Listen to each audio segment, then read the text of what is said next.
আসসালামু আলাইকুম independent traders, আমি ইরফান অ্যান্ড আজকে আমি কিছু বিষয় নিয়ে আলোচনা করব। মার্কেট কন্টিনিউয়াসলি পাম্প দিতেছে, সো এটা একটা ইমার্জেন্সি মার্কেট আপডেট বলতে পারেন, বিকজ এই সেটআপে আমি ডিসপ্লের মধ্যে আপনাদেরকে শো করতেছি। তো এখন জিডিপি রিপোর্ট আসছে, যেটার কথা আমি আপনাদেরকে বলছিলাম আজকে মার্কেট আপডেট ভিডিওতে। অ্যান্ড ফার্স্টে টি এর কথা বলি। তো টি এ আমি আপনাদেরকে এই লেভেলের কথা বলছিলাম, যেটার প্রাইস হচ্ছে 22,711, যেটার মধ্যে দেখেন প্রাইস টাচ খেয়ে প্রাইস উপরের দিকে গেল। ঠিক আছে, অ্যান্ড বলছিলাম এই লেভেলটা দেখতে অ্যান্ড এই লেভেলটা দেখতে। শর্ট টাইম ফ্রেমে প্রাইস উপরে গেল, তো এখান থেকে ভালো লেভেলই পাম্প দিল, যে এই লেভেলে টাচ খাওয়ার পর মার্কেট কীভাবে রিয়াক্ট করতেছে এটা বুঝে আপনি ট্রেড নিতে পারবেন। তো একটা জিনিস কি, মার্কেট যখন এইসব টাইপের ফান্ডামেন্টাল নিউজ থাকে, যেমন এফওএমসি মিটিং ছিল, ঠিক আছে, তখন আমরা ট্রেড অফ করে দিছিলাম। জিডিপি রিপোর্টের আগেও আমরা ট্রেড ক্লোজ করে দিছিলাম। তো এখন একটা সিচুয়েশন বলি যে জিডিপি গ্রো হয় কোনো একটা ওয়ার্ল্ডের, যারা বিগিনার তাদেরকে বোঝানোর জন্য আমি একদম ইজি করে বলতেছি, জিডিপি গ্রো হয়, কিন্তু ইউএস এর জিডিপি মাইনাসে আসছে, -0.9 নেগেটিভে চলে গেছে। ঠিক আছে, তো এরকম সিচুয়েশনে অ্যান্ড আপনাদের যদি রেসেশনের মধ্যে চলে গেছে ইউএসএ, এটা এটা তো আমি আপনাদেরকে আগেও লাইভ সেশনে বলছি যে ওয়ার্ল্ডের ইকোনমি যে সিচুয়েশনে চলতেছে, এটা আজকে আর কালকে কলাপস করবে। ঠিক আছে, আজকে আর কালকে কলাপস করবে, এটার হালকা পাতলা হিন্টস আপনারা দেখতেছেন। এটা আমি অনেক আগে বলছিলাম, যারা আমার মানে ওল্ড মেম্বার তারা জানেন। তো এখন যে জিনিসগুলো আমি আপনাদেরকে বলবো, তো এই নেগেটিভ একটা নিউজের পর প্রাইস কন্টিনিউয়াসলি পাম্প দিতেছে। ঠিক আছে, আমি বলছিলাম এই লেভেলটা দেখতে, এই লেভেল থেকে এটা টি এর বিষয়, টি এ থেকে পাম্প দিতেছে। তো এখন এরকম সিচুয়েশনের মধ্যে যতক্ষণের মধ্যে অলস রিটেস্ট না করতেছে, আপনার এসব মোমেন্টে এন্ট্রি নেওয়া একটা রিস্কি ব্যাপার। হ্যাঁ, আমি আপনাদেরকে এখন চার্টে সাপোর্ট রেজিস্ট্যান্ট ড্র করে দিতে পারবো, ঠিক আছে।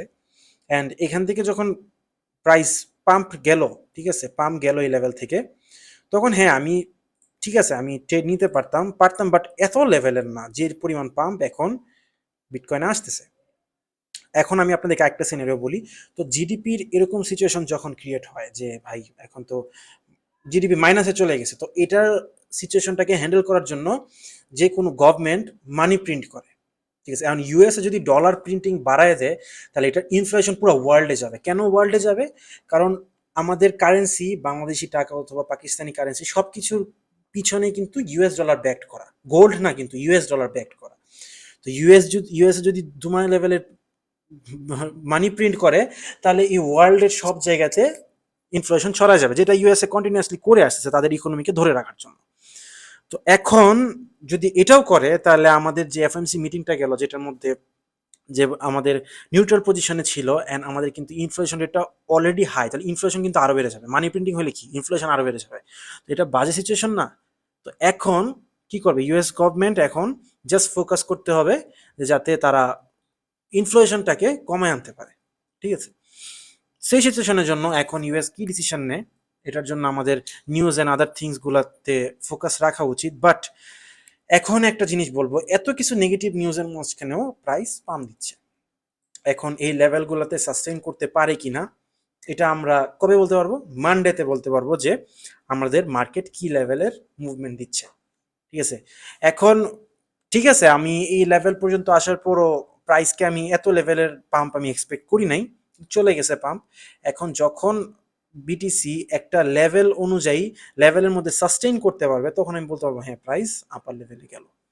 অ্যান্ড এসএমপি 500 অনেকদিন পর কিন্তু এই 4000 যে এরিয়াটা আছে এই জোনের মধ্যে ঢুকতে পারলো।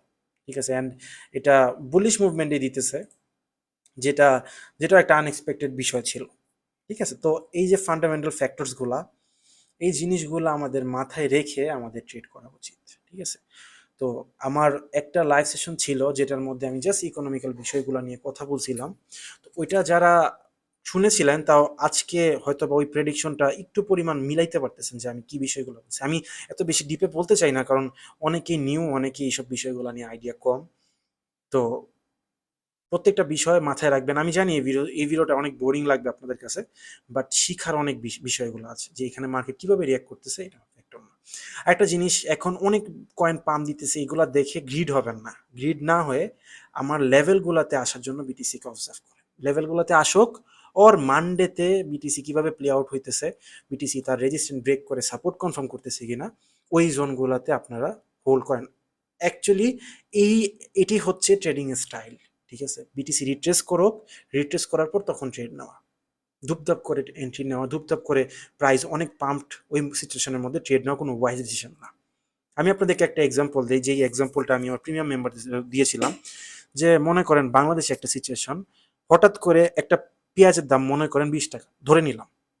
তো এটা বাংলাদেশে কয়েকদিন আগে হয়েছিল, কয়েক মাস অথবা বছর আগে, যে হঠাৎ করে পেঁয়াজের দাম বেড়ে গেছিল। ঠিক আছে, এটা আমি প্রাইজের ক্ষেত্রে বলতেছি, অল কয়েনের ট্রেড নেওয়ার এই থিওরিটা অ্যাপ্লিকেবল করবেন আপনারা সবাই। পেঁয়াজের দাম 20 টাকা মনে করেন, হঠাৎ করে এই পেঁয়াজের দাম 100 টাকা হয়ে গেল। তো ইকোনমিক্যাল সিচুয়েশনের মধ্যে প্রাইস, তো ডিমান্ড কোন জায়গায়? 20 টাকাতে ডিমান্ড, যে হ্যাঁ 20 টাকাতে আমি ওই পেঁয়াজটা কিনবো। তো প্রাইসকে ওই ডিমান্ড ফুলফিল করার জন্য ওই ডিমান্ড জোনের মধ্যে আসতে হবে, আজকে আর কালকে আসতে হবে।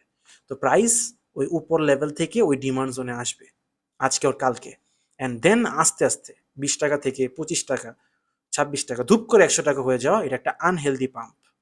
এই থিওরিটা মাথায় রাখেন, মাথায় রেখে এন্ট্রি জোনগুলো খুঁজেন। আর আপনাদেরকে আমি ইনশাল্লাহ এগুলো খুঁজে আর বের করার আরও থিওরিক্যাল জিনিসগুলো আমি দিব।